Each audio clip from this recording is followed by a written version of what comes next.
अहंकारी सास। इस गांव का नाम आनंदपुर है। इस गांव में चामुंडेश्वरी नाम की एक अहंकारी सास और बहुत ही नरम दिल और अच्छी बहू सीता रहते थे। अपने नाम के अनुसार ही सीता बहुत ही सहनशील औरत थी। एक दिन चामुंडेश्वरी को जब नींद खुली तो सीता उसके लिए कॉफी नहीं लाती है। इसकी वजह से चामुंडेश्वरी बोलती है, सीता, अरे ओ सीता, इस लड़की का दिन ब दिन आलस बढ़ता ही जा रहा है। क्या ये जानती नहीं कि जैसे ही मेरी नींद खुलती है मुझे बेड कॉफी की जरूरत पड़ती है। ये बात सुनते ही सीता कॉफी का कप लेकर कमरे में आती है। अरे सासू माँ, आज जरा दूध वाले ने दूध देर से डाला था, इसीलिए कॉफी बनाने में लेट हो गया। अब प्लीज गुस्सा मत कीजिए। कॉफी वाले के बहाने तूने और भी देरी कर दी है ना। मैं सब समझती हूँ तेरा आलस। जाकर चाय नाश्ता बनाने की तैयारी कर। ये बात सुनते ही बहू वहाँ कॉफी का कप रख देती है और रसोई घर में नाश्ता बनाने के लिए चली जाती है। तभी कमरे में चामुंडेश्वरी का पति सुंदर राव पहुँचता है और वो अपनी पत्नी से कहता है, अरे चामू, ये क्या हर दिन बहू को कुछ न कुछ कहती रहती है। जरा अपने जबान पर लगाम रखा कर। क्या बात है जी, आज तो आपकी जबान भी चल रही है। इस चामुंडेश्वरी को ना अपनी बहू से और ना पति से उल्टा जवाब सुनने की आदत है। जाओ जाकर अपना काम संभालो। छी, इससे तो बात करना ही बेकार है। हाँ। इस तरह चामुंडेश्वरी अपने पति और बहू दोनों को अपने अहंकार से बहुत सताती थी। एक दिन अचानक चामुंडेश्वरी का छोटा बेटा लव मैरिज करके अपनी पत्नी के साथ घर पहुंच जाता है। ये देखकर चामुंडेश्वरी का दिल पूरी तरह टूट जाता है। जब दोनों घर के अंदर पहुंचते हैं तो चामुंडेश्वरी अपने बेटे से बोलती है, ये सब क्या है बेटा? इस तरह किसी अनजान लड़की के साथ तू शादी करके घर कैसे पहुँच गया? माँ, मैंने इस लड़की से प्यार किया है माँ, इसीलिए मैंने इससे शादी कर ली है। इसमें मैंने कौन सी गलती कर दी माँ? तुझे क्या लगा कि तेरे माँ बाप मर गए हैं? तूने एक बात भी हमसे क्यों नहीं कहा? माँ, मुझे ये सब नहीं पता। मैंने प्यार किया इसलिए शादी करके ले आया। चल तू अंदर चल। इस तरह बोलकर शिवाजी अपनी पत्नी के साथ घर के अंदर चला जाता है। चामुंडेश्वरी की समझ में नहीं आता कि वो क्या करे और वो सर पकड़कर बैठ जाती है। कमरे में जाने के बाद शिवाजी की पत्नी प्रियंका अपने पति से बोलती है, अरे ये सब क्या है जी? आपने सासू माँ से इस तरह से क्यों बातें की? उनको बहुत बुरा लगा होगा ना? अरे प्रियंका, तुम तो अभी अभी इस घर में आई हो। आगे आगे तुझे खुद ही पता चल जाएगा मेरी माँ कैसी है। तू ये सब छोड़, खुश रहना मेरे घर में।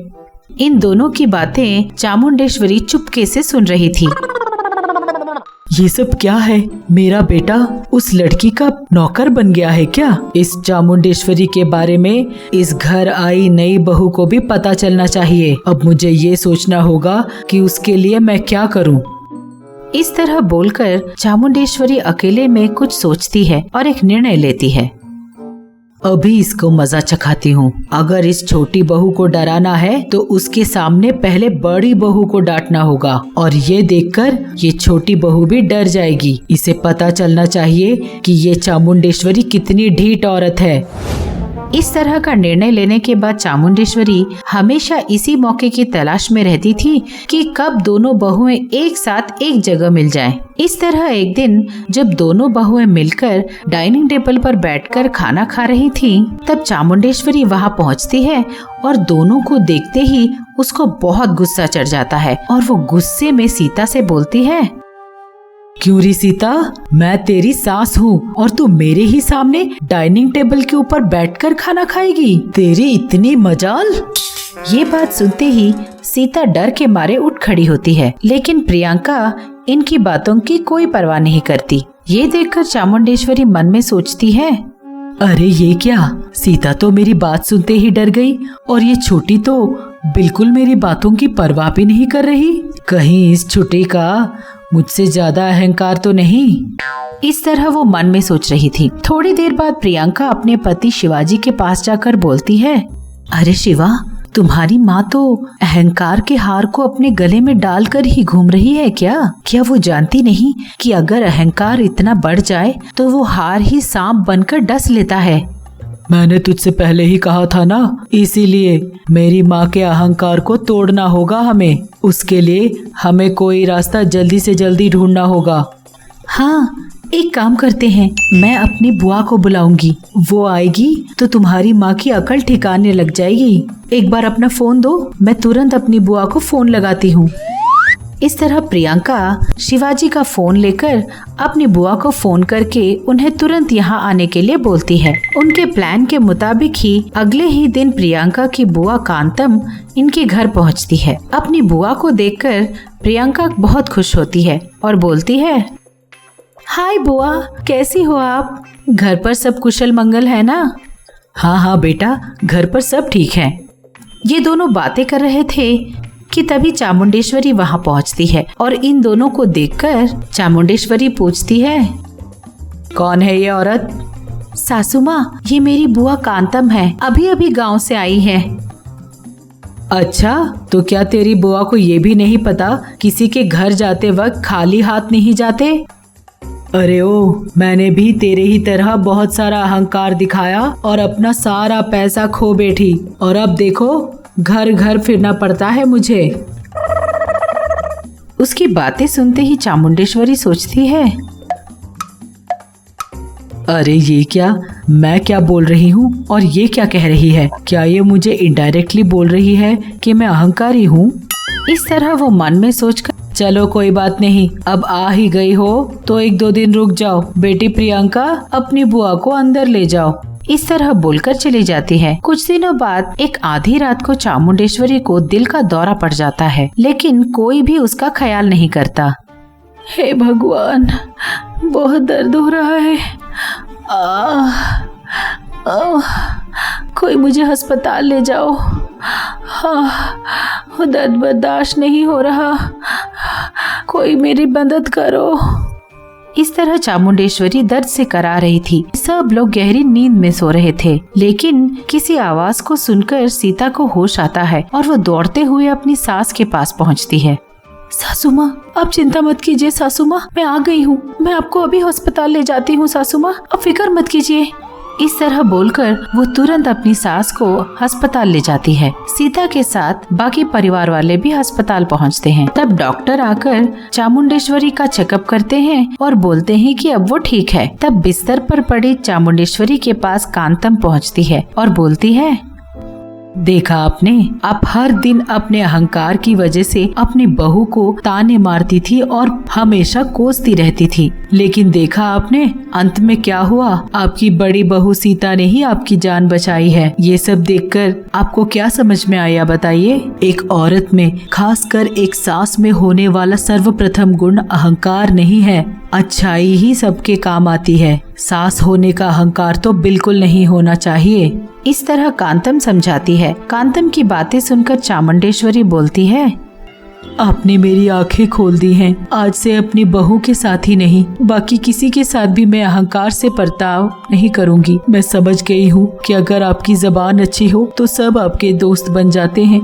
आज से मैं अपनी जबान से किसी को बुरा भला नहीं कहूँगी। इस तरह चामुंडेश्वरी को अपनी गलती का एहसास होता है। अपनी सास की बातें सुनकर प्रियंका अपनी बुआ कांतम से बोलती है, अरे बुआ, आपके आए तो सिर्फ 2 ही दिन हुए हैं, इतने में ही मेरी सास में इतना बदलाव क्या किया आपने? इस तरह प्रियंका पूछती है। तब कांतम बोलती है, अरे मैं क्या करती बेटी, मेरे आए तो बस 2 ही दिन हुए हैं, इतने में ही आपके मामा जी ने फोन कर दिया और मुझे वापस आने को बोला। इसीलिए मेरे पास तेरी सास में बदलाव लाने के लिए वक्त नहीं था। कल रात को जब तेरी सास सो रही थी तो उनके दूध में मैंने गैस की टैबलेट डाल दी थी, बस और क्या। तेरी सास ने कल रात को वही दूध पिया और उसके शरीर में गैस बढ़ गया और उसे लगा कि उसे हार्ट अटैक हो गया है। इस तरह कांतम सारी बात प्रियंका को बताती है। पूरी बात सुनकर प्रियंका बोलती है, अरे वाह बुआ, आप तो बड़ी समझदार हो। इस तरह सोचकर सब लोग मिलकर चामुंडेश्वरी को घर ले आते हैं। अगले ही दिन से चामुंडेश्वरी में बदलाव आ जाता है और वो सब लोगों के साथ अच्छी तरह बर्ताव करने लगती है और इस तरह उस घर के सब लोग खुश रहने लगते हैं। घमंडी बहू।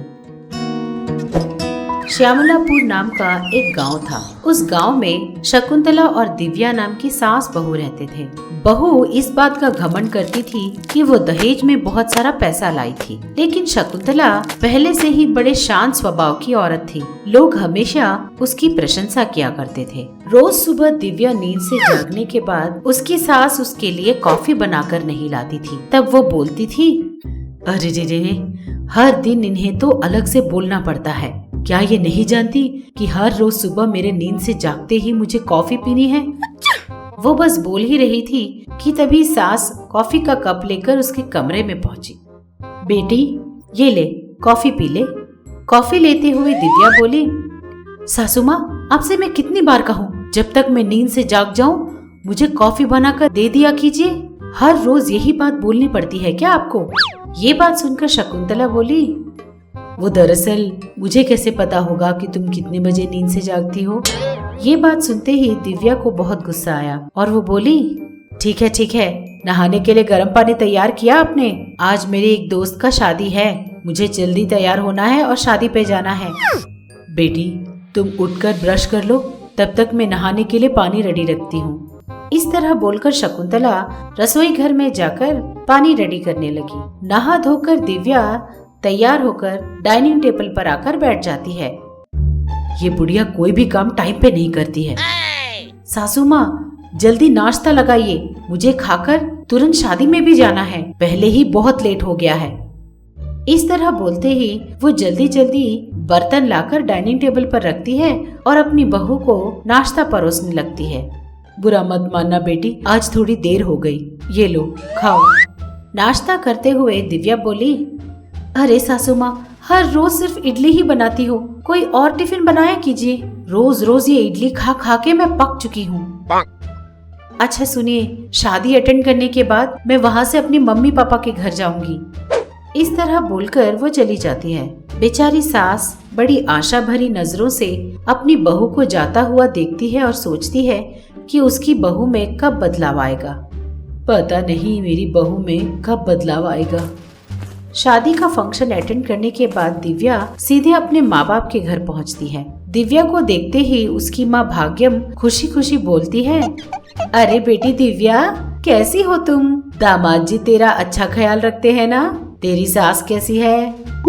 मेरा कुछ नहीं माँ, मेरा सब लोग अच्छा ख्याल रख रहे हैं वहाँ। वैसे भी देखेंगे क्यों नहीं, खूब सारा दहेज तो दिया है मैंने। अरे बेटी, ऐसा क्यों बोल रही हो? एक लड़की को अपने ससुराल में अच्छा बर्ताव करना चाहिए। ये सब आपके जमाने की बातें हैं, इस जमाने में ऐसा नहीं चलेगा। इस तरह दोनों बातें कर रहे थे कि तभी दिव्या की भाभी कलावती वहाँ आई। कलावती ने दिव्या से भी ज्यादा दहेज दिया था अपनी शादी में। कलावती आकर बोली, क्यों सासू माँ, बेटी को देखकर बहू को आप भूल गई ना? आज शाम को स्नैक्स पे क्या बना रही हैं? बहुत भूख लगी है, जल्दी जल्दी बनाइए ना। इस तरह बोलकर कलावती अपने कमरे में चली जाती है। अपनी बहू की बात सुनते ही भाग्यम तुरंत रसोई में जाती है और फटाफट पकौड़ी बनाने की तैयारी करती है। ये देखकर दिव्या को बहुत खुंदस होता है और वो तुरंत अपनी माँ के पास आकर बोलती है, माँ देखा तुमने, कितनी घमंडी है ये। शादी के बाद पहली बार मैं यहाँ आई हूँ। कम से कम उसने मुझे देखकर कुछ बातें भी नहीं की और ऊपर से तुझे ऑर्डर देकर अपने कमरे में चली गई। उसे क्या सास की इज्जत करनी भी नहीं आती? तो वो तुझसे घर का सारा काम करवा रही है। रुक जाओ माँ, मैं इसकी अभी खबर लेती हूँ। ये बात सुनते ही भाग्यम बोली, अरे नहीं नहीं बेटी, उसे कुछ मत कहना, गलती उसकी नहीं है, तेरे भाई की है, क्योंकि उसके इस बर्ताव को तेरा भाई नजरअंदाज कर देता है। ऊपर से वो उसका बहुत सपोर्ट करता है। ऐसे में हम कर भी क्या सकते हैं बेटी? ऊपर से उसने दहेज में भी बहुत पैसे लाए हैं, इसीलिए हम ज्यादा कुछ बोल भी नहीं सकते। बेटी, सास में किसी दूसरी औरत को नहीं, अपनी माँ को ढूंढना चाहिए।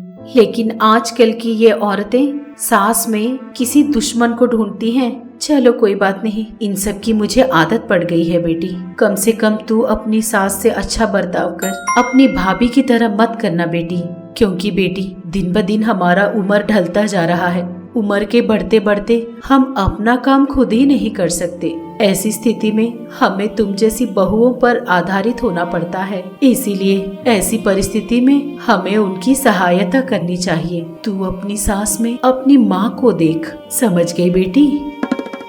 दिव्या बहुत दुखी हो जाती है। ठीक है माँ, अब मैं चलती हूँ।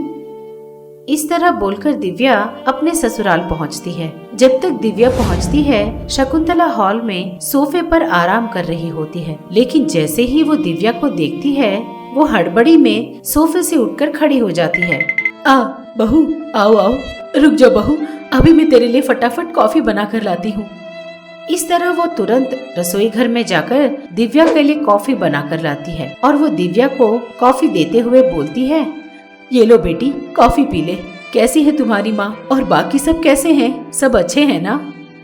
इस तरह पूछते ही दिव्या की आंखों में आंसू आ जाते हैं। तब दिव्या बोली, सासू माँ।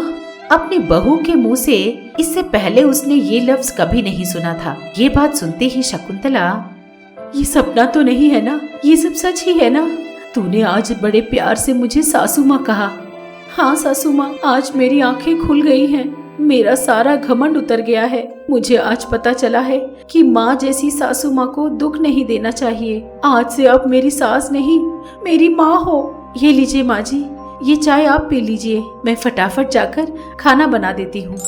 ये बात सुनते ही शकुंतला बहुत खुश हो जाती है और वो खुशी खुशी अपनी बहू को गले लगा लेती है और उसकी आंखें भी भर उठती हैं। उस दिन से सास बहू माँ बेटी की तरह बड़े प्यार से साथ साथ रहने लगे। ये एपिसोड भी आपको पसंद आया ना? फिर देर किस बात की? अभी हमारे चैनल को सब्सक्राइब कीजिए, घंटी भी जरूर बजाइएगा। इस एपिसोड में आपको जो अच्छा लगा नीचे कमेंट में लिखिए। आप लोगों के मुंह से आहा कहलवाने वाले और भी वीडियोस के लिए देखते ही रहिएगा आहा टीवी।